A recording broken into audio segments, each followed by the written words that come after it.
নমস্কার বন্ধুরা, বাসনা রান্নাঘরে সবাইকে স্বাগত। দেখো বন্ধুরা, তোমাদের দাদাভাই বাজার করে আসছে। কি বাজার নিয়ে আসে তোমরা দেখতে থাকো। বাজার থেকে সরপুঁটি মাছ নিয়ে এসেছে, আমি কেটে নিচ্ছি, তোমরা দেখতে থাকো।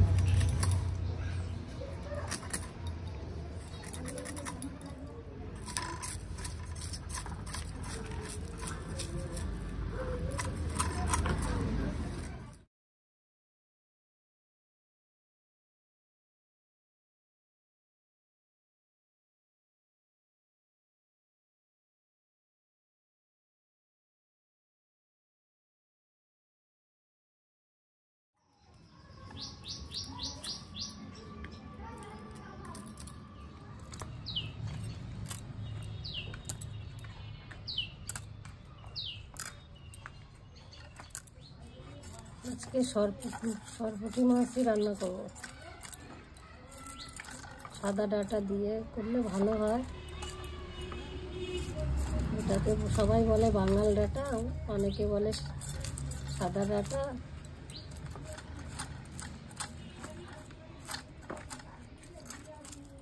গঙ্গার মাছ এমনি রান্না করলেও ভালো লাগবে।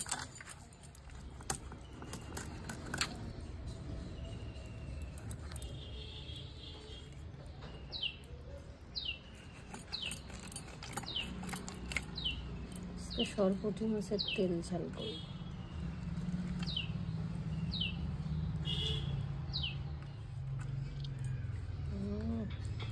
মাছটা ভালো গো, একদম একদম খা।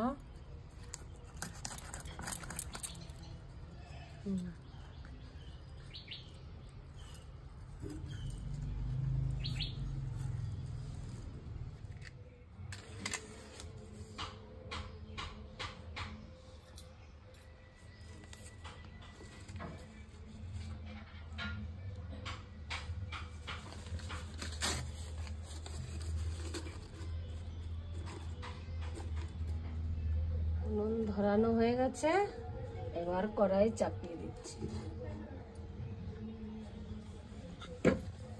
আজকের রেসিপি আমার সরপুঁটি মাছের তেল ঝাল, শাক ভাজা আর বেগুন ভাজা।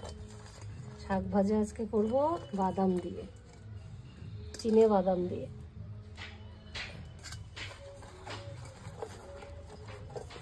এগুলো সাহেব বেগুন।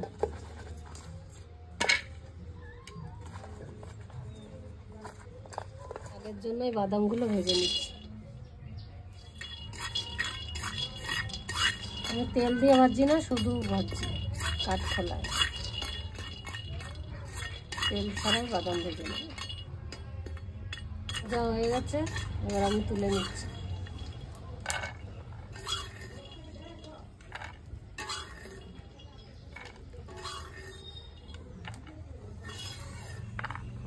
মাখায় নিচ্ছি।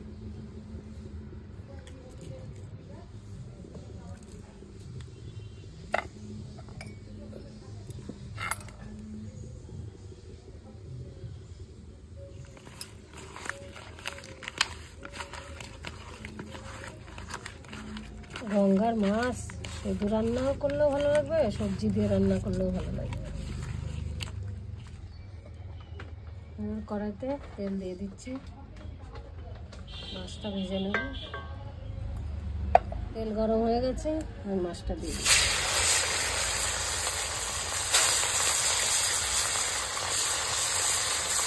লঙ্কাটা দেখে নিচ্ছি।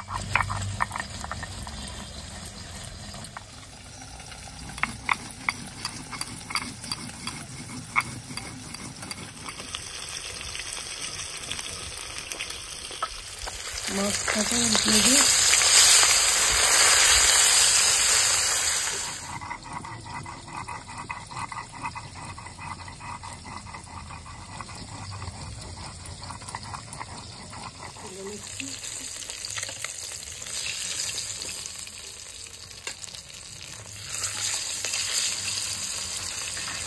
বাকি মাছটা আমি ভেজে নিচ্ছি।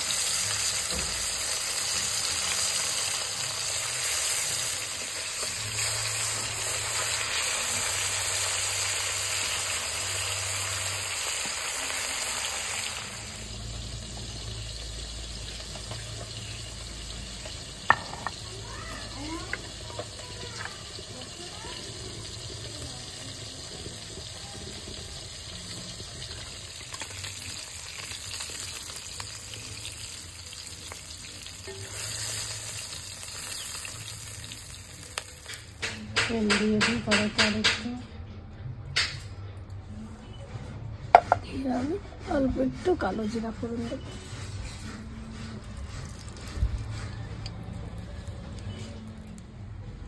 লবণ, একটু হলুদ,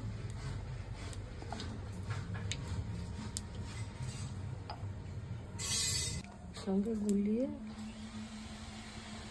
তেলের মধ্যে দিয়ে দেব।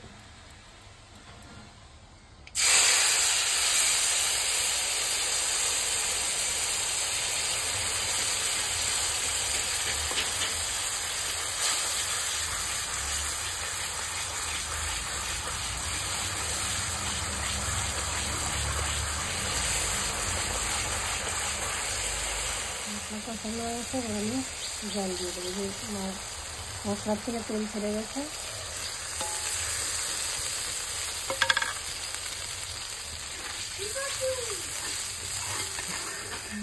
দিয়ে দিচ্ছি।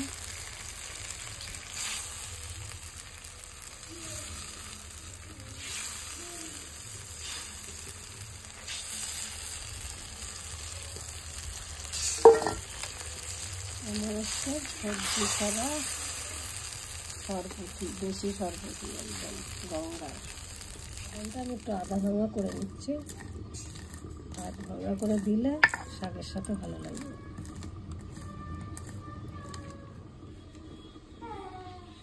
ঢাকনাটা খুলে হয়ে গেছে আজকের আমার সরপুটি মাছের ঝোল।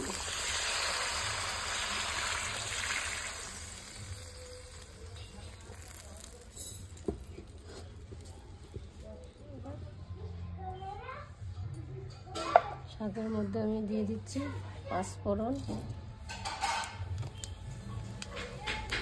দিয়ে দিচ্ছি কাঁচা লঙ্কা।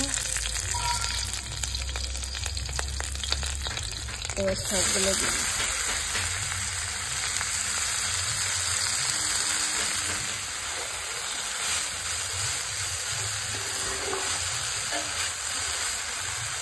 ডাটা শাক।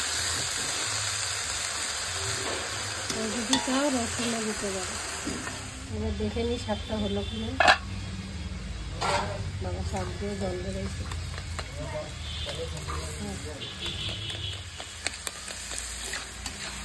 শাকে এখনো জল রয়েছে, জলটা মরবে, তারপরে নামিয়ে দেবো। বাদাম দিয়ে এগুলো দিয়ে দেবো। শাকে এরকম বাদাম দিয়ে খেয়ে দেখো বন্ধুরা, খুব ভালো লাগবে। মনে হবে মাথায় কোনো প্রসাদ খাচ্ছি। আমাদের এখানে গোবিন্দ বাড়িতে এরকম করে শাকে বাদাম দিয়ে করে, খুব ভালো লাগে। আমাদের নবদ্বীপে গোবিন্দ বাড়িতে আমার শাক হয়ে গেছে, এবার নামিয়ে নেব। তোমরা তো দেখলে বন্ধু আমি কি রেসিপি করেছি। ভালো লাগলে লাইক কমেন্ট শেয়ার করে দিও। আর সবাই পাশে থেকো, সুস্থ থেকো। দেখা হচ্ছে নেক্সট ভিডিও নিয়ে।